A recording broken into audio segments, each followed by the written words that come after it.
show how Donne achieves a fusion of thought and feeling in his love poetry.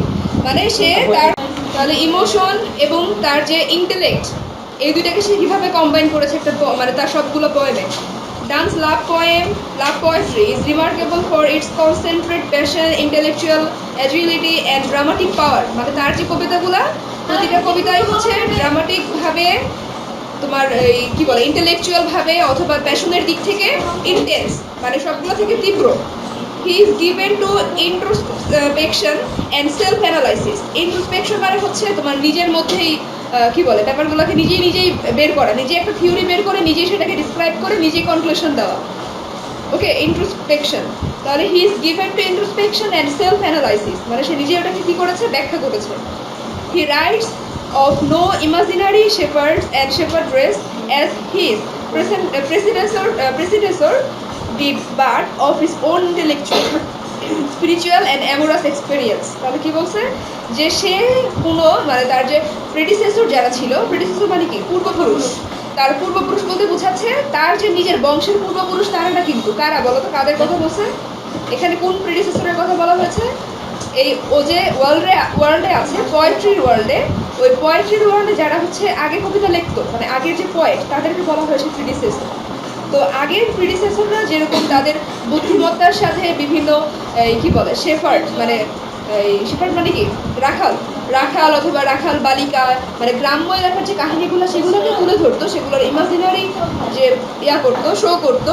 কিন্তু জন ডন হচ্ছে সেভাবে এই কাজগুলো করতো না, সে জিনিসগুলোকে কী করতো, সে তার own emotion, own intellect, own experience এগুলো দিয়ে সেটা পোয়েমগুলোকে ডিল করতো। His poetry, specially love poetry, bears the tone of realism. মানে তার যত পোয়েট্রি আছে, বিশেষ করে লাভ পোয়েট্রিগুলো, সেগুলোর মধ্যে কী পাওয়া যায়, টোন অফ রিয়ালিজম, মানে বাস্তবতার একটা টোন পাওয়া যায়। ইভেন সিনিসিজম, যদিও ব্যাপারটা কেমন, ঘৃণাপূর্ণ, সিনিসিজম মিনস ঘৃণাপূর্ণ, but it is always forceful and startling, যেটা সবসময়ই খুবই জোরালো এবং স্টার্টলিং, মানে যেটা হচ্ছে প্রাণবন্ত। His poetry is revolutionary step against the conventional. তার পোয়েট্রিগুলো কেমন টাইপের, প্রচলিত যে কনভেনশন মানে প্রচলিত ব্যাপারগুলোর বিরুদ্ধে, ওটা হচ্ছে এক ধরনের কি রিভলিউশন, মানে বিপ্লব, সে হচ্ছে এক ধরনের বিপ্লব তার কবিতার মধ্যে পাওয়া যায়। অ্যান্ড শিভালরিক লাভ, এবং তার ভালোবাসাটা কেমন, শিভালরিক মানে কি, শিভালরি পড়ছো না, শিভালরি হিরো, শিভালরিক মানে বীরত্বপূর্ণ, শিভালরিক বীরত্ব, হিরোইক। আচ্ছা, the chivalric love and in doing this, এবং এইটা করতে মানে তার লাভ ভালোবাসার যে কবিতাগুলো সেগুলো যে শিভালরিক, সেগুলো যে কনভেনশনাল না, এগুলাকে তুলে ধরার জন্য he brings about peculiar blend, সে করেছে একটা পিকুলিয়ার মানে কি, অদ্ভুত, আর ব্লেন্ড মানে মিশ্রণ, সে একটা অদ্ভুত মিশ্রণ করেছে কিসের, তার প্যাশনের, থটের এবং ফিলিংয়ের, এবং কি লেখছে রেডিওসিটেশন, মানে রেডিওসিটেশনের, মানে এই যে প্যাশন আর থট এবং ফিলিং অ্যান্ড রেডিওসিটেশন, এই জিনিসগুলো সে কি করেছে, একটা ব্লেন্ড করেছে, পারফেক্ট ব্লেন্ড। এরপর each of Donne's love poems arises out of a particular emotion, but he explains that emotion with the help of his intellect. এটা কি নিজেরাই লেখা যায় না, এগুলো কি বলছে যে ডানের প্রতিটা কবিতায় কি আউট অফ পার্টিকুলার ইমোশন, সেখানে কি পাওয়া যায়, বিশেষ কিছু ইমোশন পাওয়া যায়, কিন্তু সেই ইমোশনগুলোকে ডিসক্রাইব করেছে কিসের মাধ্যমে, তার নিজের ইন্টেলেক্টের মাধ্যমে। That is he approaches every occasion of his love emotionally, মানে তার লাভের প্রতিটা স্টেপ সে অ্যাপ্রোচ করেছে emotionally, but he gives rise to the intellect and understanding, কিন্তু অবশেষে সে ব্যাপারটাকে রাইজ করেছে কিভাবে, ইন্টেলেকচুয়ালি, আন্ডারস্ট্যান্ডিংয়ের মাধ্যমে, in order to express his peculiar experience of love. কারণ তার নিজস্ব যে এক্সপিরিয়েন্স ছিল লাভের প্রতি, মানে পিকুলিয়ার যে এক্সপিরিয়েন্সটা, সেটাকে সে বোঝানোর জন্য সে এই রিয়ালিটির সাথে সাথে, মানে যে লাভের ইমোশনের সাথে সাথে সে কী করেছে, তার নিজের ইন্টেলেক্টটাকে অ্যাড করেছে। আচ্ছা, his experience of being in love, মানে তার ভালোবাসার মধ্যে থাকার যে অভিজ্ঞতাটা, ইজ এক্সপ্রেসড, ব্যাখ্যা করা হয়েছে বা প্রকাশ পেয়েছে, ইন আ উইটি ল্যাঙ্গুয়েজ, কিসের মাধ্যমে, উইটি ল্যাঙ্গুয়েজ, উইটি মানে বুদ্ধিপূর্ণ ল্যাঙ্গুয়েজের মাধ্যমে, এবং সেটা কিভাবে in different moods of a লাভারের বিভিন্ন মুডের মাধ্যমে, এক এক সময় লাভারের মুড এক এক রকম, সেটা এক্সপ্রেস করার মাধ্যমে সেই দুইটি ল্যাঙ্গুয়েজের মাধ্যমে সে তার এক্সপিরিয়েন্সটাকে এক্সপ্রেস করেছে। His sensuality is elevated by a brilliant wit. তার যে সেন্সুয়ালিটি মানে কি, তার ইন্দ্রিয় গ্রাহ্য যে ব্যাপারটা, যেটা সে ইন্দ্রিয়তে ফিল করে, সেই জিনিসটাকে সে ইলেভেটেড করেছে, ব্যাখ্যা করেছে বা বের করেছে কিভাবে, বাই আ ব্রিলিয়েন্ট মানে বুদ্ধির মাধ্যমে, ফ্যাসিনেশনের মাধ্যমে, অ্যান্ড স্কর্নফুল অ্যাঙ্গার, স্কর্নফুল মানে ঘৃণাপূর্ণ, স্কর্নফুল মানেও ঘৃণাপূর্ণ, এবং ঘৃণাপূর্ণ রাগের মাধ্যমে, যেটা হচ্ছে ইনএক্সট্রিকেবলি ব্লেন্ডেড টুগেদার, এবং যেটা বিশেষভাবে সব কিছু একসাথে কি মিশে ব্লেন্ড করে ফেলেছে, তার ইমোশন, তার রাগ, তার প্যাশন, এভরিথিং সে ব্লেন্ড করে একটা কবিতার মধ্যে তুলে ধরে। তারপর most varied concepts are brought together in his poetry by means of an intellectual analysis of the most delicate shades of psychological experience. এই যে লাইনগুলো কত বড়, কঠিন মনে হলো এটাকে? এটা কি বলছে? মোস্ট ভ্যারাইড কনসেপ্টস, মানে তার যে কবিতার যে কনসেপ্টগুলো, সেগুলো কেমন ভ্যারাইড, বিভিন্ন, এবং সেই বিভিন্ন ধরনের কনসেপ্টগুলোকে সে কি করেছে, আর ব্রড টুগেদার, একসাথে নিয়ে এসছে। কিভাবে? ইন হিজ পোয়েট্রি, তার কবিতার মধ্যে, by means of an intellectual, কিসের দ্বারা? তার ইন্টেলেকচুয়াল বুদ্ধিমত্তার দ্বারা, analysis of the most delicate shade, এবং সে অনেক ডেলিকেট মানে কি স্পেশাল যে শেডগুলো, মানে তার শেড বলতে বোঝাচ্ছে এক একটা রং, মানে এক একটা স্টেপ, সে ভালোবাসার সেই শেডগুলোকে সে অ্যানালাইজ করেছে কিসের মাধ্যমে? সাইকোলজিক্যাল এক্সপেরিয়েন্সের মাধ্যমে। এবার এক্সাম্পলে দেখো কি বলছে, যে in the sunrising we find a self sufficient nature of love. আমরা সানরাইজিংয়ে কেমন টাইপের ভালোবাসা পেয়েছি? সেলফ সাফিসিয়েন্ট, যারা হচ্ছে নিজেদের মধ্যেই পর্যাপ্ত, মানে নিজেদের মধ্যেই তারা কি বলে সীমাবদ্ধ, মানে নিজেরাই হ্যাপি, এরকম টাইপের ভালোবাসা দেখেছি সানরাইজিংয়ে।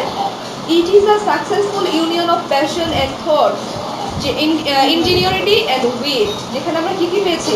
প্যাশনের, থটের, ইঞ্জিনিয়ারিটি মানে জেনুইন থেকে, এটার অপোজিট হচ্ছে ইনজেনুইন, আর জেনুইনিটি ইঞ্জিনিয়ারিটি, মানে উইট এবং ইনজিনিয়ারিটি এই দুইটার কম্বিনেশন, এবং প্যাশন এবং থটের কম্বিনেশন, এই সবগুলা সাকসেসফুল ইউনিয়ন পেয়েছি কোথায় আমরা?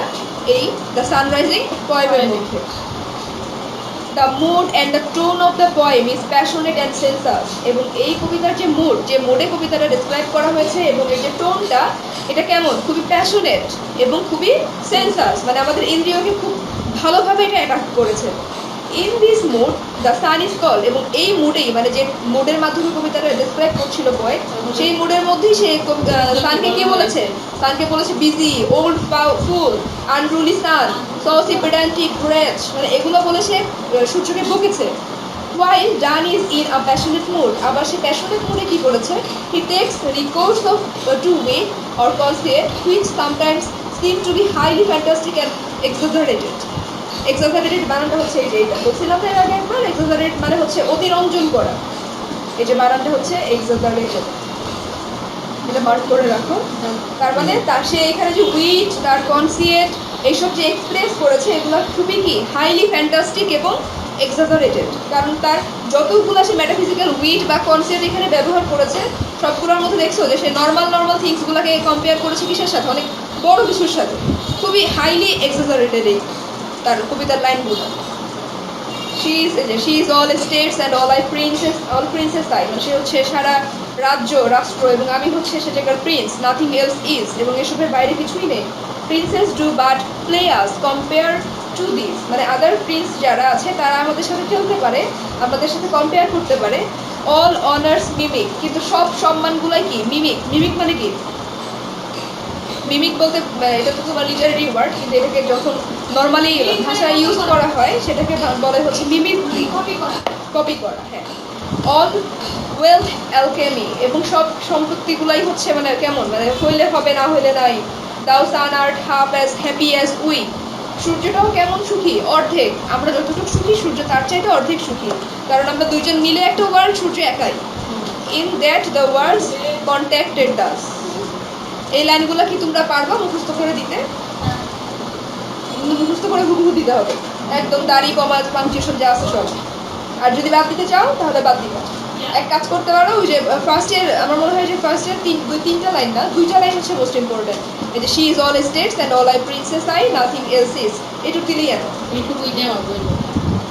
কারণ ওই সব দিতে যায় ভুল করে তবে মুখস্থ করার দরকার নেই। এরপর দেখো the world of side by side, হ্যাঁ just side by side, the world of love and external world. এই যে এখানে হচ্ছে একটা ওয়ার্ল্ড, একটা তার পৃথিবী হচ্ছে ভালোবাসার পৃথিবী, আর একটা হচ্ছে বাইরের এক্সটার্নাল পৃথিবী, মানে দুইটা পৃথিবীকে সে কি করেছে এখানে জাস্টপোজড, পাশাপাশি স্থাপন করেছে। And the little world of the lovers, এবং লাভারদের যে ছোট পৃথিবীটা সেটাকে সে কি করেছে সেড বলেছে to be a microcosm of the outside world. এগুলো তো কবিতার লাইন, এগুলো মনে আছে না সব? যে সে নিজের পৃথিবীটাকে, নিজের ভালোবাসার পৃথিবীটাকে তুলনা করেছে বাইরের পৃথিবীর সাথে, এবং সে বাইরের পৃথিবীকে নিজের পৃথিবীকে বলেছে না, সে সূর্যকে বলতেছে যে আমাদের আলো দাও, আমাদের আলো দেওয়া মানে সারা পৃথিবীকে আলো দাও। আচ্ছা, তারপরে কি বলছে যে মাইক্রোসোজম বলছে নিজের ওয়ার্ল্ডকে, the lovers concentrate within themselves all the glory and riches of the outside world, মানে তারা নিজেদের মধ্যেই কনসেন্ট্রেট করেছে এবং পৃথিবীর যত গ্লোরি, যত রিচেস, মানে যত যা আছে সবকিছু তারা পাচ্ছে কোথায়? নিজেদের পৃথিবীতে। Thus the world of love has been glorified by means of a conceit, এই যে তাহলে এটা কি একটা কনসেপ্ট না, তুলনা করলো না পৃথিবীর সাথে, নিজের পৃথিবীর সাথে বাইরের পৃথিবী, তাহলে সে এখানে তার ভালোবাসাটাকে গ্লোরিফাইড করেছে কিসের মাধ্যমে? একটা কনসেপ্টের মাধ্যমে, by using a concept which proves dance faculty in the fusion of intellect and emotion. That's mean সে যে ইমোশন এবং ইন্টেলেক্টকে মিশ্রিত করে তার যে ফিউশনটা, ফিউশন মানে কি? তার ভাবাবেগ, তার যে মানে ভাবাবেগটা সে এখানে এক্সপ্রেস করেছে কিভাবে? তার এই ফ্যাকাল্টির মাধ্যমে। To think of an unusual and fantastic comparison is a matter of intellect, but to glorify the world of love is a matter of emotion.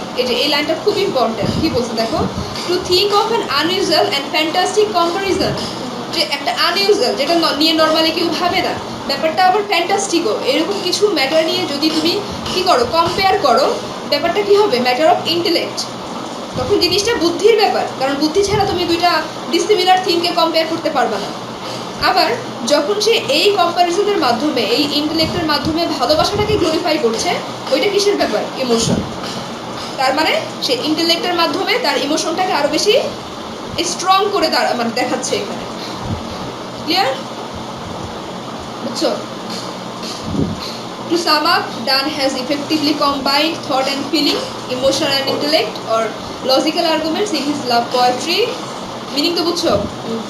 By using wonderful and far-fetched similes, quips, তারপর হচ্ছে concepts and arguments, মানে এগুলা সব জিনিসগুলাকে সে একসাথে করে he has brought out concentrate passion, মানে সে সব প্যাশনটাকে একসাথে করেছে, intellectual agility and dramatic power which have given his poetry, মানে এই যে সব যে তার ব্যাপারগুলা, প্যাশন, ইন্টেলেক্ট, ড্রামাটিক পাওয়ার, এই সব কিছু তার কবিতাটাকে কি করেছে? a kind of novelty, এক ধরনের মহাত্ম দান করেছে তার কবিতাকে, and distinction from his predecessors, এবং তাকে তার প্রিডিসেসরদের কাছ থেকে ডিস্টিংক্ট করেছে। ডিস্টিংক্ট মানে আলাদা, আলাদা করেছে।